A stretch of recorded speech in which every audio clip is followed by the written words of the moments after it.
Bienvenidos al canal Aprendamos de la Biblia 2026.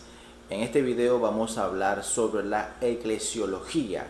Esto es parte de la clase que hemos estado publicando en este canal sobre el curso básico de la palabra de Dios. Así que si no has visto los 5 videos anteriores, te invito a que lo hagas para que puedas seguir la secuencia de este material y de estos temas. Así que bienvenidos a este video.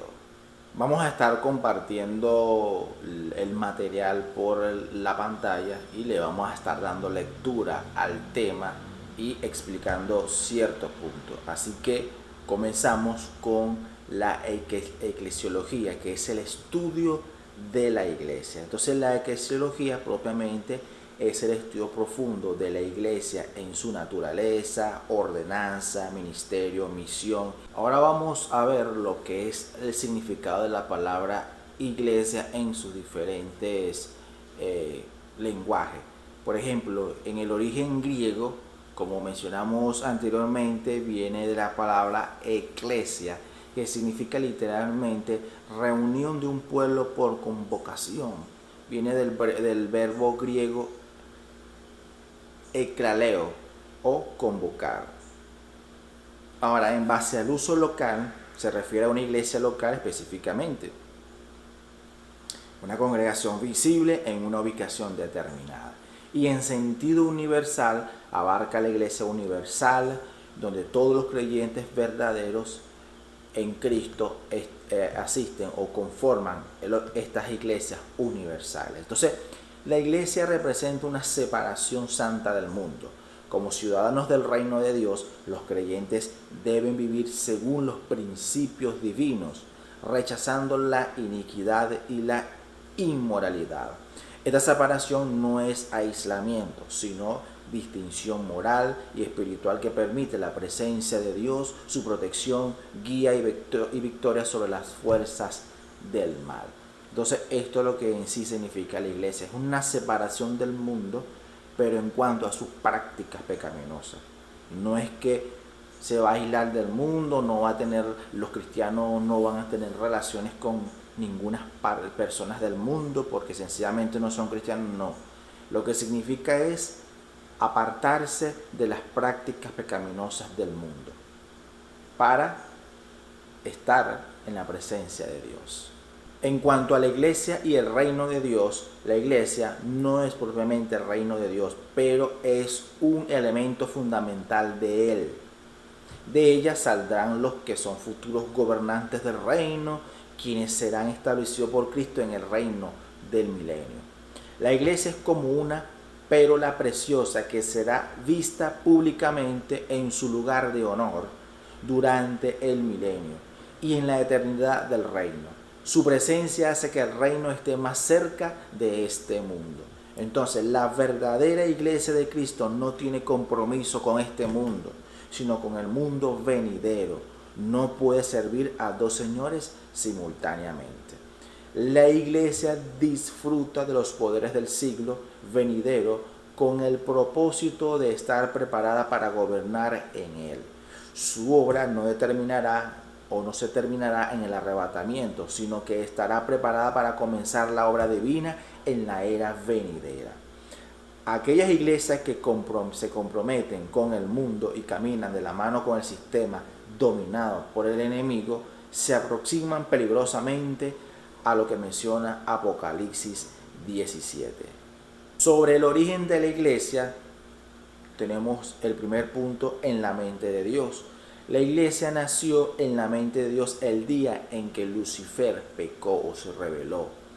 Y aquí tenemos la referencia bíblica de Ezequiel 28:7 y 31:12 como parte del plan eterno de redención. Número 2, tipológicamente hablando, nació del costado del Señor Jesús cuando fue traspasado, saliendo sangre y agua, símbolo de la iglesia emergiendo del sacrificio de Cristo.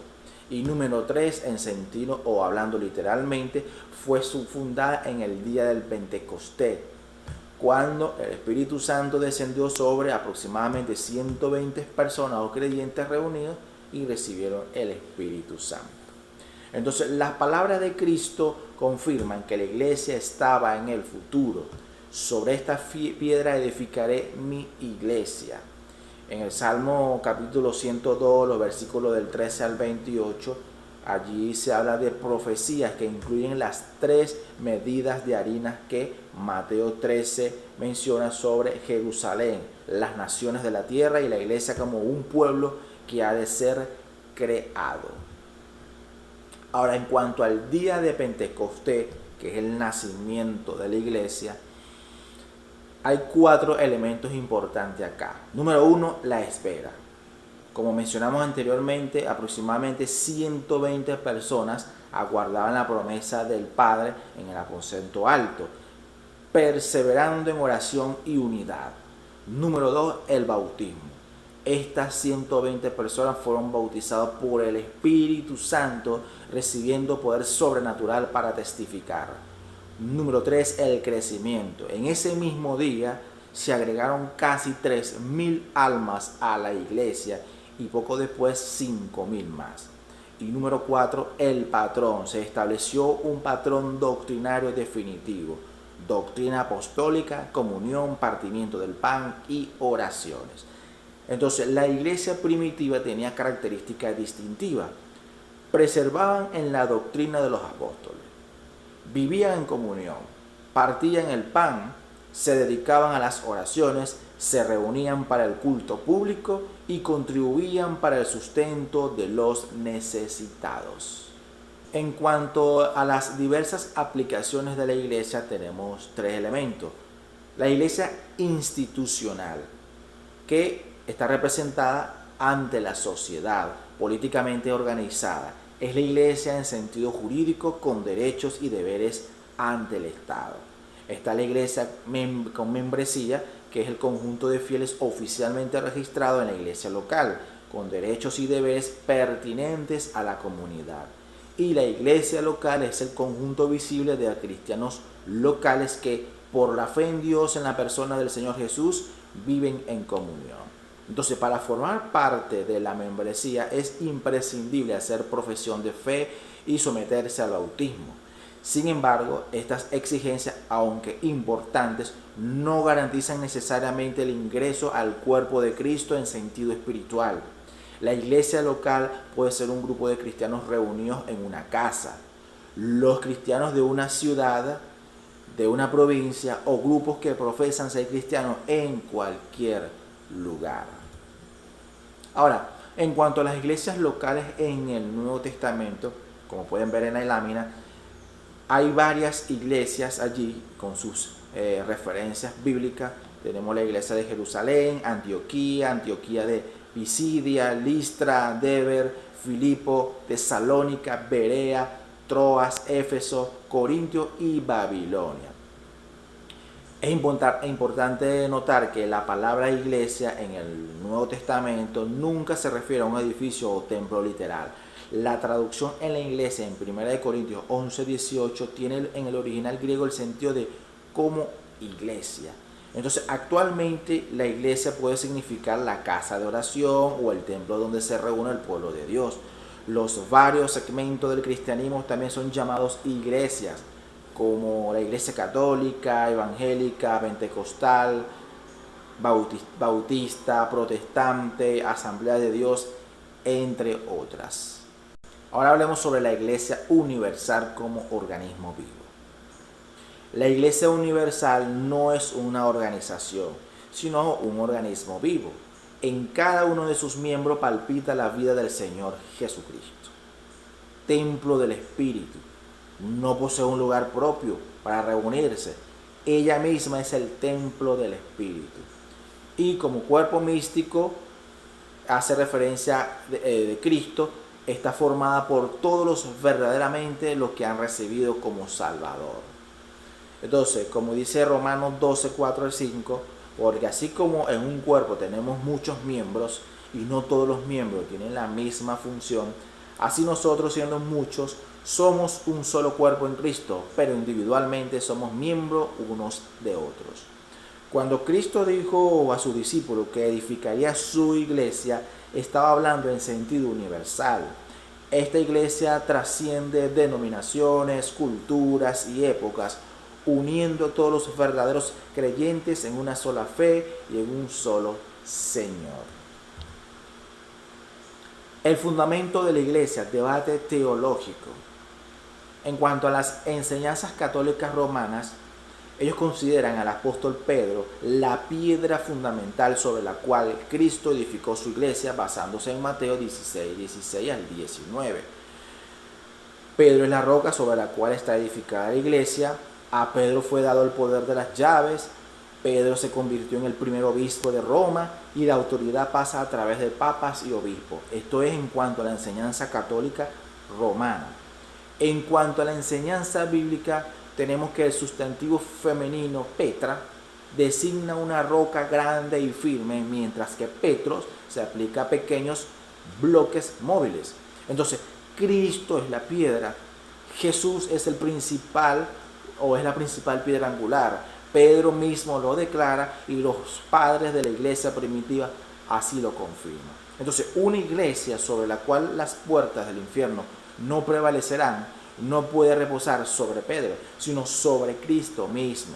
Solo a partir del siglo IV comenzó a hablarse de Pedro como piedra fundamental, cuando la iglesia ya se estaba desviando del cristianismo bíblico. La iglesia como templo de Dios. Tenemos 4 fundamentos acá. Primera de Corintios 3:16 menciona: ¿no sabéis que sois templo de Dios y que el Espíritu de Dios mora en vosotros?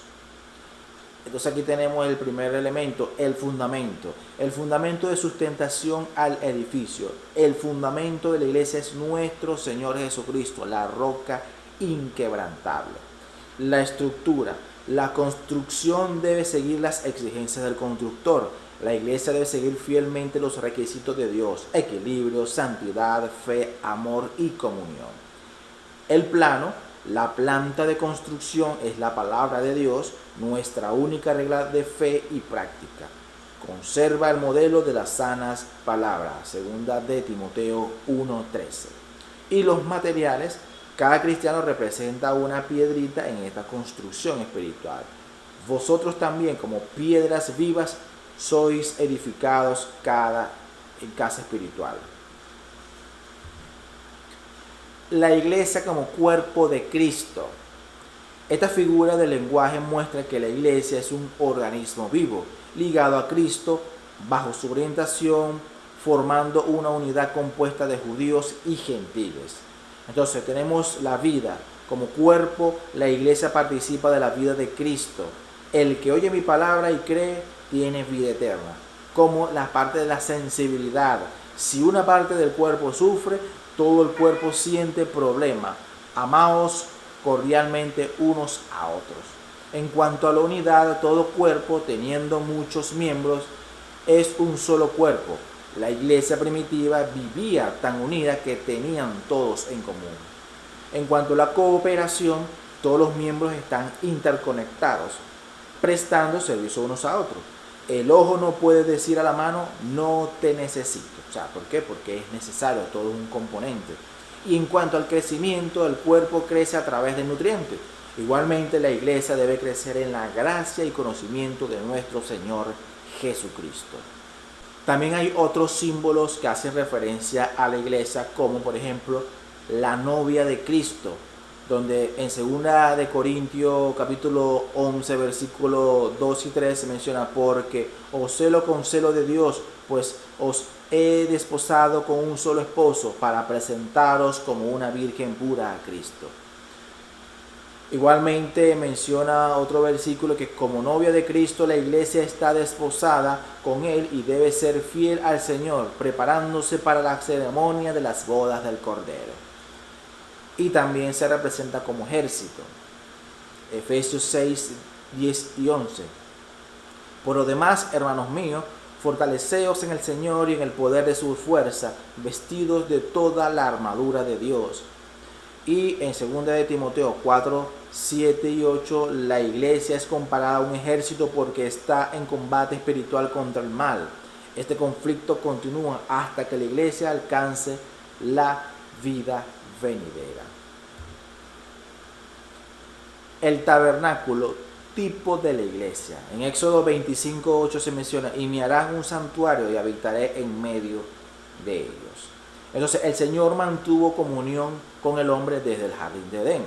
Anduvo con Enoc y Noé. Se manifestó a los patriarcas, pero nunca tuvo una habitación en la tierra hasta la construcción del tabernáculo, que se convirtió en la residencia del Dios eterno donde se encontraba con su pueblo. De la misma forma, la iglesia se convirtió en la habitación de Dios en la tierra. Como el templo de Dios debe ser santo porque Dios es santo. Corrompir el templo de Dios aceptando el pecado y el mundanismo dentro de la congregación llevará a consecuencias desastrosas y finalmente al alejamiento de su gloriosa presencia. Seguimos con el tema, hablando ahora de la organización de la iglesia primitiva, cómo ellos estaban organizados. Los creyentes de la iglesia primitiva tenían un patrón doctrinario definitivo y se organizaron de manera simple pero efectiva para una iglesia que estaba comenzando. Primero tenían un patrón doctrinario. Preservaban en la doctrina de los apóstoles, estableciendo fundamentos sólidos para la fe cristiana. Culto público. Se reunían para el culto público manteniendo la adoración corporativa como prioridad. Evangelización. Predicaban el Evangelio de Cristo cumpliendo la gran comisión activamente. Las ordenanzas, practicaban el bautismo en las aguas y conservaban la Santa Cena del Señor. Y cuidado social.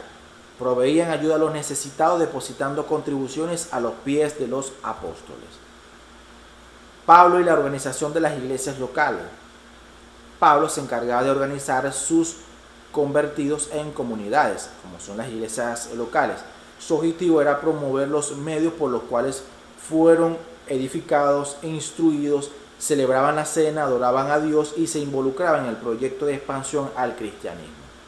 Pablo lo bautizaba, elegía presbiterianos, entre ellos a quienes encargaban del rebaño, y después de algún tiempo volvían para supervisarlo.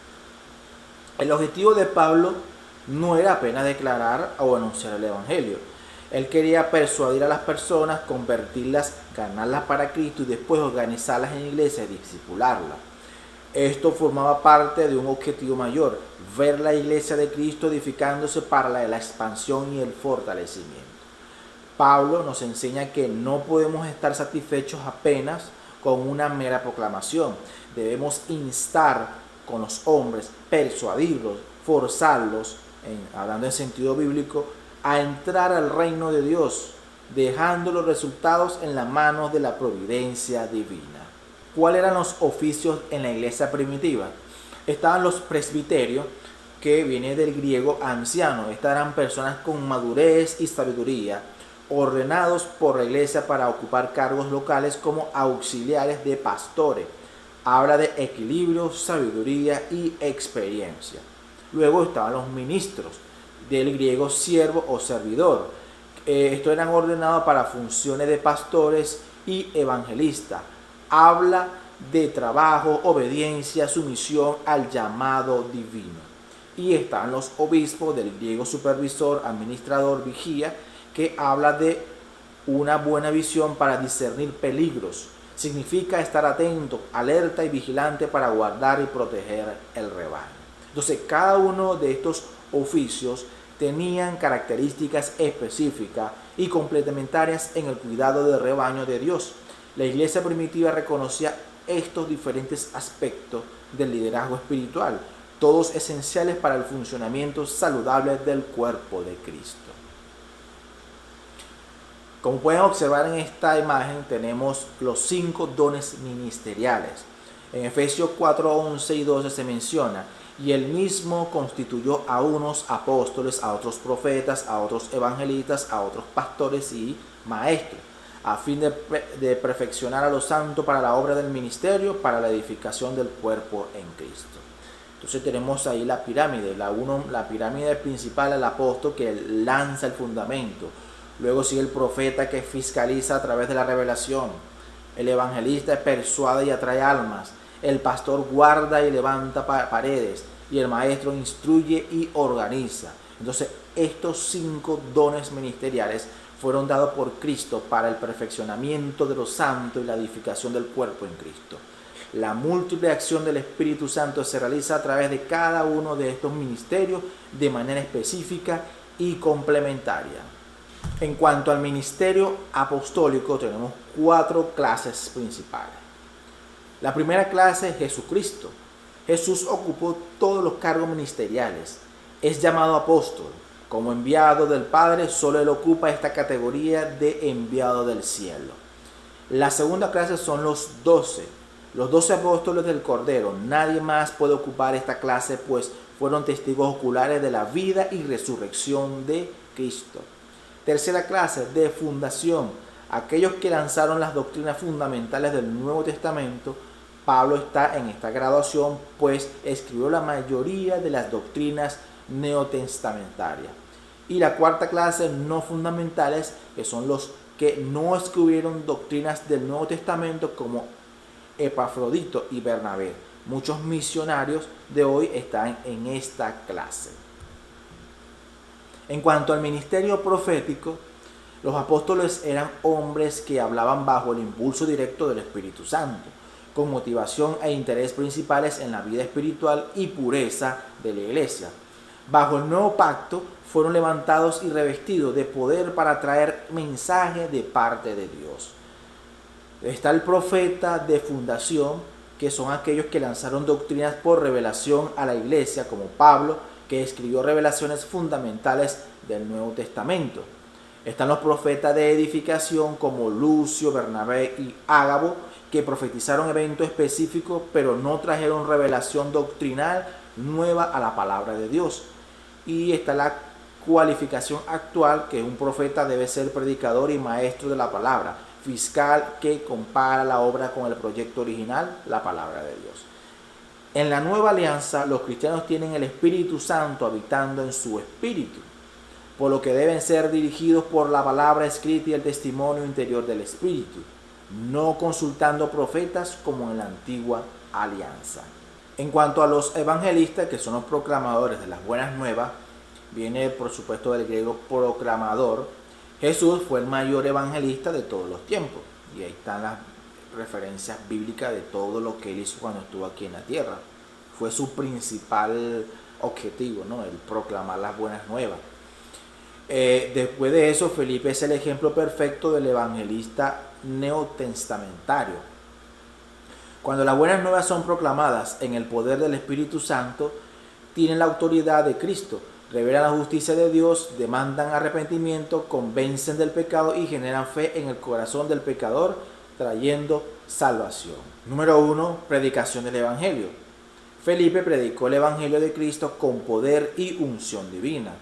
Punto número 2. Salvación y bautismo. Muchos fueron salvos y bautizados experimentando nueva vida en Cristo. Número 3. Señales y milagros. Señales, milagros, cura y liberaciones acompañaba de sus predicaciones. Y el número 4, el crecimiento numérico. El número de nuevos convertidos se añadía a la iglesia cada día. O sea, cada vez que se evangelizaba o se proclamaba las buenas nuevas, siempre habían personas que se unían a la iglesia. Ahora, en cuanto a los pastores, que son los cuidadores del rebaño, esto significa apacentar, hombre que apacienta las ovejas. Jesús es el sumo sacerdote. Él es el buen pastor que dio su vida por las ovejas. Juan 10:11. Entonces, el pastor alimenta con la palabra de Dios y doctrina santa. El pastor ama las ovejas incondicionales como Cristo. El pastor disciplina con amor y comprensión las más rebeldes. El pastor guía por la senda de justicia y verdad. El pastor protege de los lobos rapaces y peligros espirituales.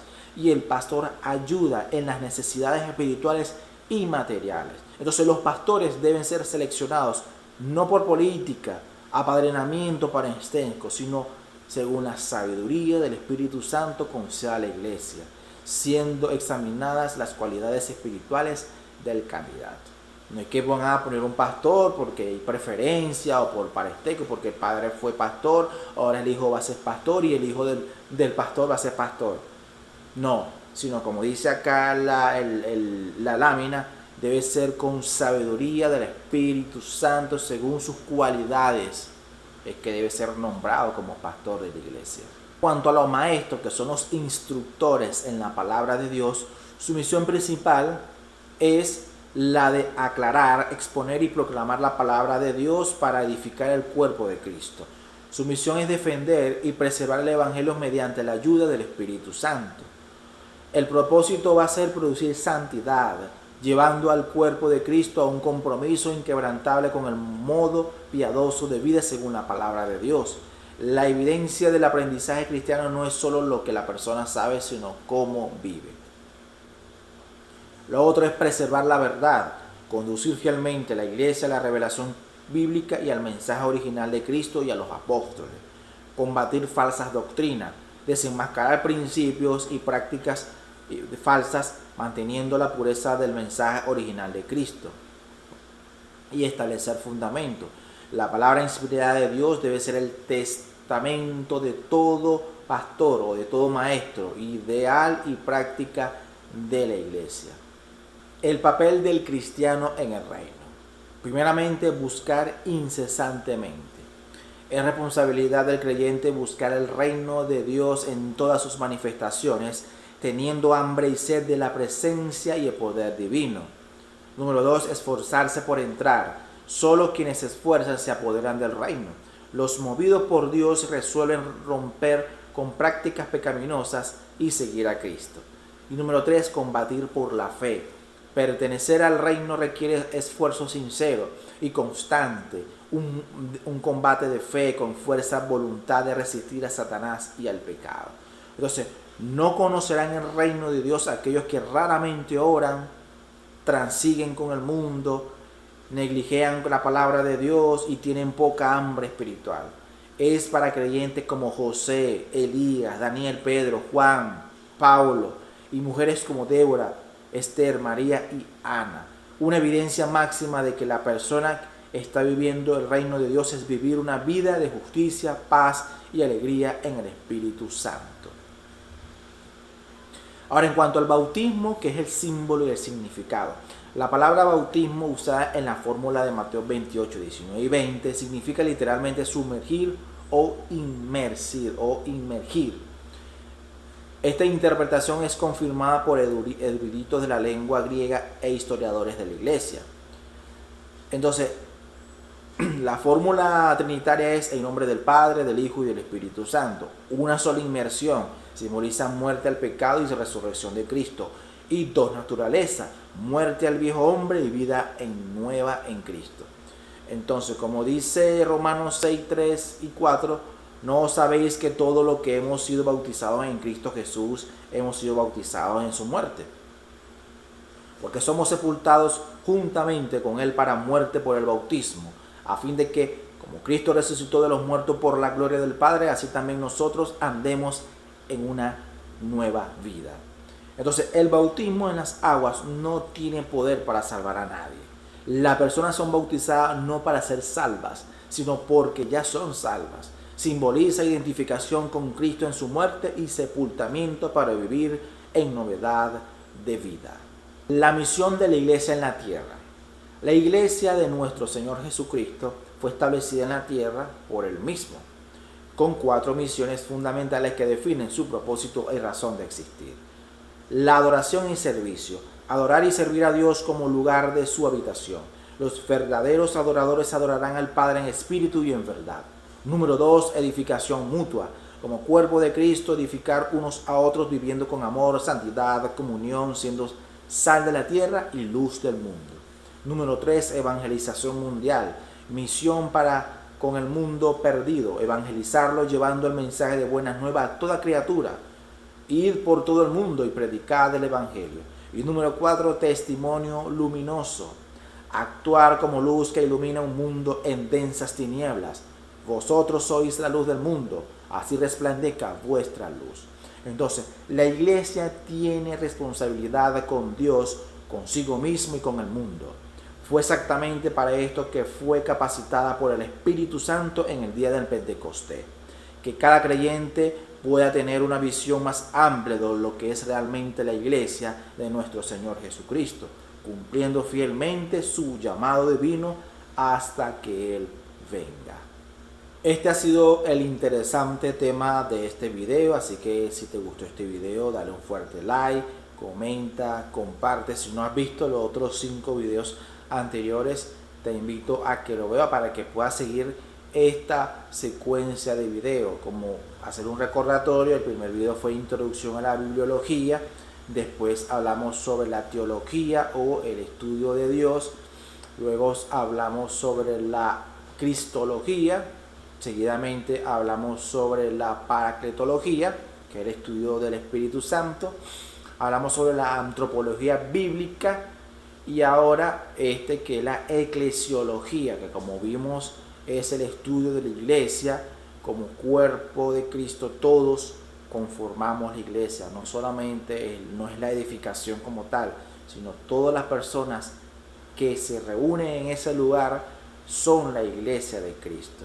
Así que es importante que te nutras de esta información, veas estos videos para que puedas seguir esta secuencia tan importante de temas relacionados a la palabra de Dios. Nos vemos en un próximo video. Dios te bendiga.